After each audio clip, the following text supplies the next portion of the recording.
దేవుని నామమునకు మహిమ కలుగును గాక. దేవుడు ఈరోజు మనకిస్తున్న వాగ్దానము సామెతల గ్రంథము 15వ అధ్యాయము 29వ వచనం. నీతిమంతుల ప్రార్థన యెహోవా ఆలకించును. ఎవరి ప్రార్థన దేవుడు ఆలకిస్తాడు? అందరి ప్రార్థన దేవుడు ఆలకిస్తాడని మనం అనుకుంటాం. మనమందరం ప్రార్థన చేస్తూ ఉంటాం. మన ప్రార్థనలన్నీ దేవుని సన్నిధిలో చేరాలి అంటే, మన ప్రార్థన ఆయన పాద సన్నిధికి చేరాలి అంటే దేవుడు ఇక్కడ ఒక షరతును పెడుతున్నాడు.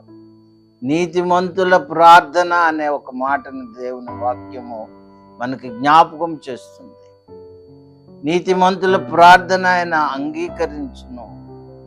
మనము దేవుని దృష్టిలో నీతిమంతులముగా ఉంటే ఆయన మనం చేసే ప్రతి మనవిని, ప్రతి ప్రార్థన విన్నపములను ఆయన అంగీకరిస్తాడు. ఆయన కృప చూపిస్తాడు. మనం చేసిన ప్రార్థన నెరవేరట్లేదని బాధపడటం కాదు, కానీ మనం నీతిగా జీవించి ఆయన కృపను వేడుకుందాము. ఆయన మన ప్రతి ప్రార్థన అంగీకరించి మన కోరికలను సిద్ధింపచేస్తాడు. దేవుడు అట్టి కృప మనకు దయచేయను గాక. దేవా, మమ్మల్ని నీతిమంతులుగా తీర్చి ప్రభువా మా ప్రతి ప్రార్థన అంగీకరించి మమ్మల్ని ధన్యులుగా చేయమని యేసు నామమున ప్రార్థిస్తున్నాం తండ్రి. ఆమేన్.